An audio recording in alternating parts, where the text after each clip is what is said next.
pression, notamment des États-Unis. Et là, en fait, le droit provoque une bascule géopolitique, parce que les États-Unis savent, ils ont des dispositions qui les empêchent, par exemple, de collaborer avec des États qui ont subi un coup d'État.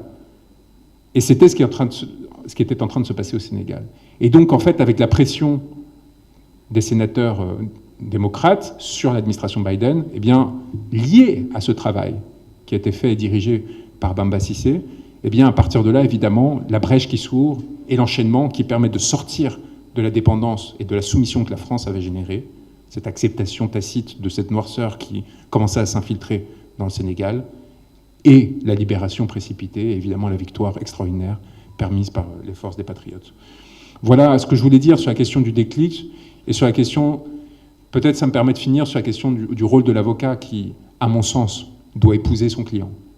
Il doit l'épouser, et la passion que j'ai pu ressentir, quelqu'un me demandait de hiérarchiser mes clients, de voir quelle place avait Ousmane Sonko parmi eux. Les clients les plus importants sont ceux qui ne sont pas encore libérés, y compris lorsque j'ai cessé de travailler avec eux, comme Julian Assange aujourd'hui, comme Noël Daufour, le grand frère en Guadeloupe. C'est ceux-là qui vous arrachent une part de votre cœur, qui restent à leur côté.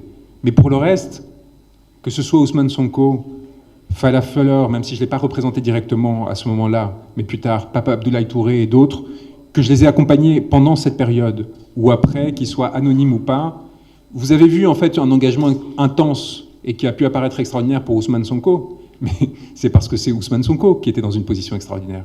Et cette position extraordinaire, c'est vous qui lui avez donné. Il portait un peuple. Mais cette passion-là, et je pense que c'est le propre de beaucoup de pénalistes, c'est tout simplement une passion qui s'étend à tous ceux qu'à un moment donné, vous décidez de descendre, de défendre et de protéger.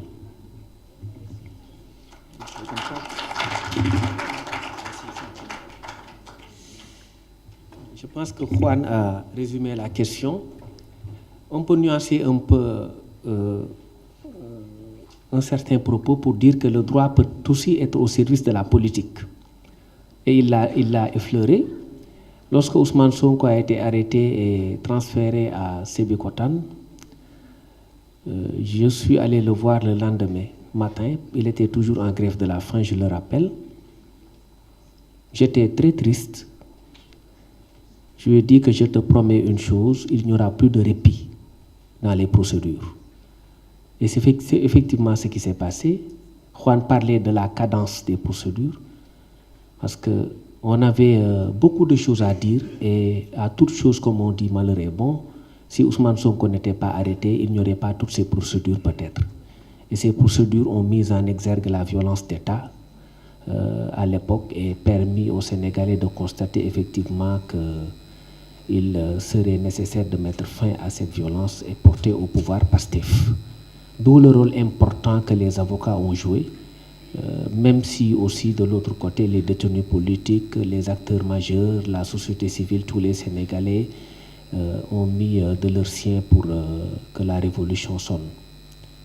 Une question m'a été posée, une première question: pourquoi le président de la République devrait rester au Conseil supérieur de la magistrature? Pour moi, c'est une position de principe pour deux raisons. La première raison est une raison de légalité pure, parce que le chef de l'État nomme aux emplois civils et militaires, tel que cela ressort de la Constitution. La deuxième raison est une raison d'opportunité, parce que pour moi, on ne peut pas laisser les juges, eux seuls entre eux, décider de qui affecter à quel poste. Ça peut créer une concurrence nocive au sein de la magistrature. Et je vous dis que beaucoup de magistrats ne sont pas d'accord avec le fait d'ailleurs que le président puisse quitter le Conseil supérieur de la magistrature.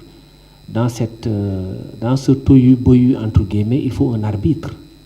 Et cet arbitre qui est au-dessus des contingences est le président de la République. Nous savons que le président Bassirou Diomaye Faye, comme je l'ai dit tout à l'heure, est sur les principes et il ne lui appartiendra pas, pour des raisons purement politiques, de dicter la marche des choses. Ce n'est ni dans sa nature ni dans son éducation. Une question m'a été posée, je pense que c'est une question piège. Droit et politique, parce que le président de la République définit la politique judiciaire. Alors le droit et la politique ne peuvent pas être exclus, il ne peut pas y avoir une dichotomie, une exclusion entre le droit et la politique, dès lors que le président de la République définit la politique judiciaire. Je pense que la Constitution ne dit pas ça. La Constitution dit que le président de la République définit la politique de la nation. Je pense que c'est ça. Quand on parle de politique judiciaire, ce n'est pas la politique au sens malsain du terme. C'est différent. Quand on parle de politique et de droit, c'est le fait pour quelqu'un qui soit au-dessus du lot d'utiliser la justice pour obtenir soit des libérations ou des condamnations. C'est rendre la justice politicienne. C'est de ce dont on parle quand on parle de politique dans le droit. C'est bien de ça dont on parle. C'est le fait pour le parti, les autorités politiques qui sont au-dessus de lui pour orienter les procédures, aller vers les condamnations, utiliser, comme je vous l'ai dit, les mandats. La Constitution dit que le président définit la politique de la nation. Ça, c'est de la politique saine. Saine, ce n'est pas de la politique politicienne. Donc, il y a une nuance. C'est deux choses différentes. Donc, je crois que j'ai épuisé les deux questions. Je laisse la parole au modérateur, à la modératrice plutôt. Merci, maître. Donc, moi, je suis mitigée. Hein. Il y a la presse qui tire sur ma veste parce qu'il se fait tard et je pense qu'il y a d'autres interventions. Juste avant de prendre peut-être deux personnes, il y a M. Aly Ndoye qui est là et qui veut rajouter quelque chose par rapport à ce que Maître Branco a dit. Donc, très brièvement, Monsieur Ndoye, vous pouvez y aller. Vous pouvez présenter et après. Monsieur Aly Ndoye, donc, legal assistant en coopération judiciaire au niveau du bureau du procureur de la Cour pénale internationale. Je pense que Juan Branco me connaît très bien. J'ai pu gérer cette mission autant avec M. Ocampo. Et la seule chose que je peux dire, c'est que en ce qui concerne le dossier de la CPI, vous savez, on a un dossier béton là-bas. Et je sais que